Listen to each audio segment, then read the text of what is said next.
Hello, happy Friday, everybody. Today is Friday, May 7th, 2021. Welcome to today's planning video. Another great week, another amazing week full of news, full of information. I'm going to save the recap information on the markets themselves for Tuesday's market update video. If you haven't watched those videos, that'll give you a little bit of an idea of what's actually been happening in the market, deep dive into what's going on in the markets every week, so you can check those videos out as well. Today's planning video, I want to talk a little bit about risk. We started that last week. Remember, if we haven't done so already, the time to evaluate the risk levels in your portfolios is now. If you watch my Tuesday videos, you know that I'm still very constructive on this market and the economy for the time being, medium and long term. We'll need to reevaluate that as we get into the fall, late summer, early fall. But overall, I'm optimistic. Now, that does not mean you should be in a risky portfolio. That's where it depends on a lot of different things. It depends on your goals. It depends on your risk tolerance. It depends on your time horizon, just to name a few. In this past weekend's Wall Street Journal, there was an article that I want to point out, I want to talk about just for a moment. It was in the Intelligent Investor column by Jason Zweig. It was called Think Twice Before Cuddling This Bear. Now, you can imagine what that was about. The article is about how bear markets have become teddy bears in most people's eyes. Let's use last year as an example.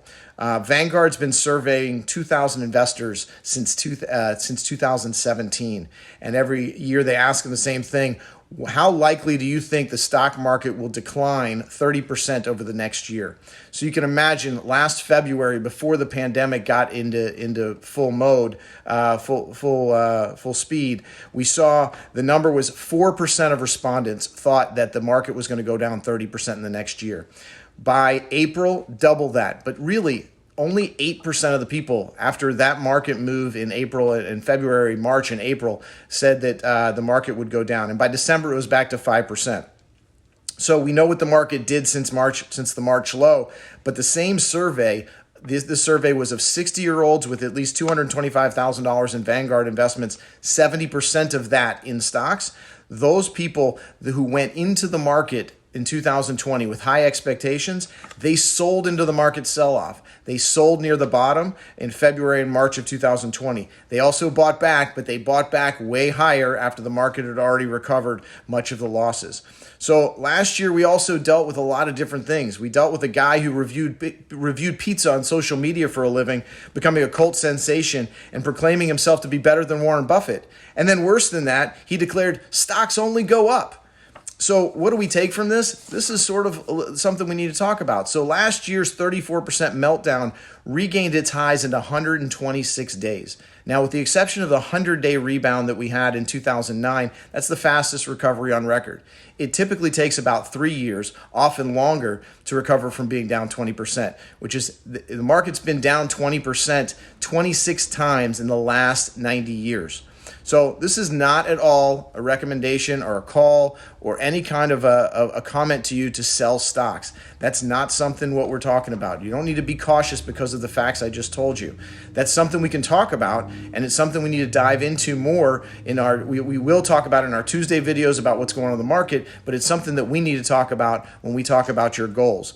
This is a tale of why we need to review your goals, time horizons, make sure your portfolio risk is where you intend it to be. This is not the first time, and it is not going to be the last time that the bear market is so cute and cuddly that no one fears it until they do. And when they do fear it. What I want to do is have this conversation. As I mentioned last week and many other times, when the market is here near all-time highs, this is the time. This is a great time to have those conversations. So let's talk about those things. Please give us a call. Let's have those conversations. Before I go, let me touch on two other items. Number one, the Secure Act 2.0 is in House Committee. What's in it? Well, a couple of things that are out there that they're talking about right now. They're talking about changing the age for required minimum distribution. Again, they changed it most recently from 70 and a half to 72. Now they're talking about going from 72 to 75. something that's interesting to keep an eye on. Also, they're adding catch-up provisions to retirement plans to be able to make contributions, larger contributions to retirement plans. So it's just in committee. These items, along with so many other things that are going on in Washington right now, they may have an effect on what we do going forward. So we're going to keep an eye on those. Stay tuned.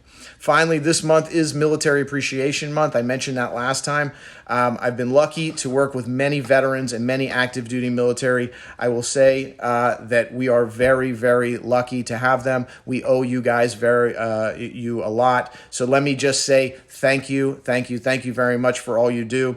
We know that we owe our freedom to the work that so many of you do. So we very much appreciate it. So again, be safe, have a great weekend, and happy Mother's Day to all the mothers out there, especially to my mother and my mother-in-law, and of course, to the Wonder Woman of our family, my wife, who's the mother of our 3 boys. So thank you very much. Have a great weekend. Enjoy your special day, mothers, and we'll talk to you next week.